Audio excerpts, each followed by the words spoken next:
Vous écoutez Radio Equinox, la chaîne du peuple. La chaîne du peuple. Bonjour, nous avons la nette impression que c'est avec la multiplication des institutions en charge de lutte contre la corruption que les détournements ont connu une hausse vertigineuse au Cameroun. La Commission nationale anticorruption, l'Agence nationale d'investigation financière, l'Agence de régulation des marchés publics, l'Initiative de transparence dans les industries extractives au Cameroun, le Conseil supérieur de l'État avec son Conseil de discipline budgétaire et financière, la Chambre des comptes, la Chambre judiciaire de la Cour suprême, le tribunal criminel spécial, les cellules ministérielles de lutte contre la corruption, une pléthore d'organes de lutte contre les actes de détournement de l'argent public, mais on réalise plutôt que les détournements se portent de plus en plus bien. Plus on multiplie les institutions de lutte contre la corruption, plus la corruption prend de l'ampleur. C'est totalement paradoxal. Alors la question qui vient tout naturellement en tête ce matin est la suivante. À quoi servent donc toutes ces institutions? Pourquoi on continue de dépenser des dizaines de milliards pour créer et entretenir des institutions qui viennent encore bouffer inutilement le peu d'argent que nous laissent les détourneurs? Nous posons cette question ce matin parce que nous avons finalement lu le dernier rapport de la CONAC, la Commission nationale anticorruption, rapport publié le 27 octobre dernier. Nous nous sommes demandé pourquoi cette institution continue de nous prendre des milliards chaque année pour son fonctionnement. Pourquoi continuer à dépenser autant de milliards pour entretenir cette institution? En effet, le résultat du travail abattu par la CONAC en 2022 est largement très loin de ce qu'on attendait de cette institution. La moisson a été vraiment très maigre, très rachitique. Le bilan des activités de lutte contre la corruption, activités d'investigation et de prévention des actes de corruption, ce bilan 2022 ne relève rien d'extraordinaire dans la lutte contre la corruption. Le rapport de la CONAC nous dit par exemple que les actes de corruption ont fait perdre à l'État du Cameroun en 2022 seulement 4 milliards et demi. Nous rappelons que la corruption au sens extensif fait allusion à l'argent volé, l'argent mal géré, l'argent orienté vers une autre destination, l'achat de conscience, les pots de vin, les prélèvements indus, les sorties d'argent injustifiées, les fautes de gestion. Et la CONAC nous fait savoir qu'avec tous les actes allant dans ce sens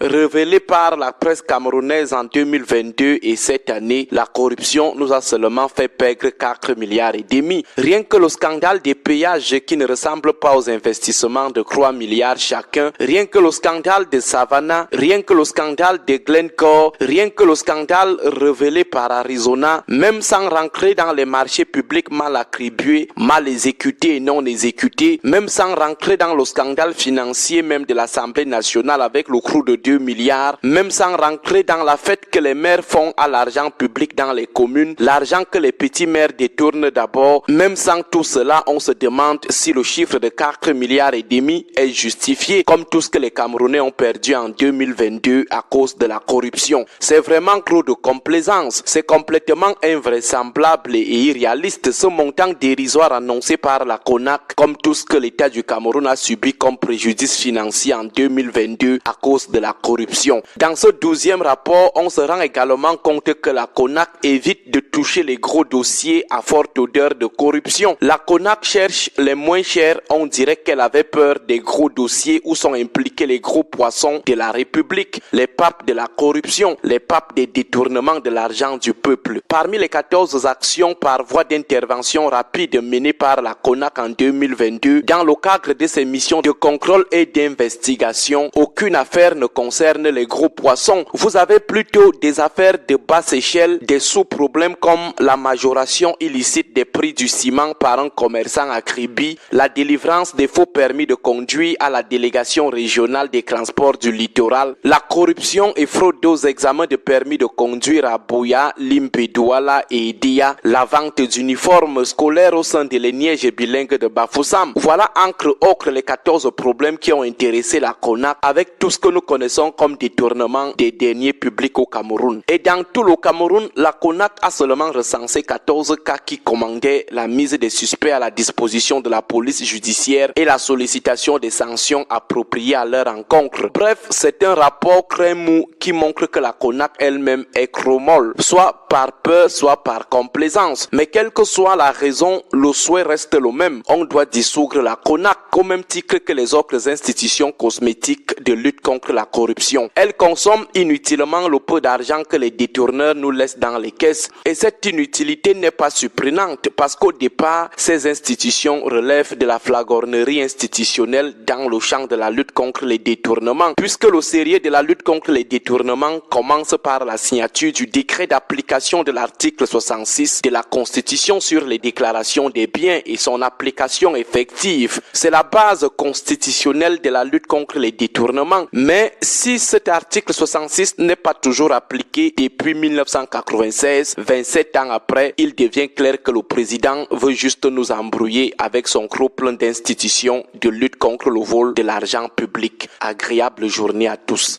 Radio Equinox 93 FM, la chaîne du peuple. 93 FM, la chaîne du peuple. La chaîne du peuple.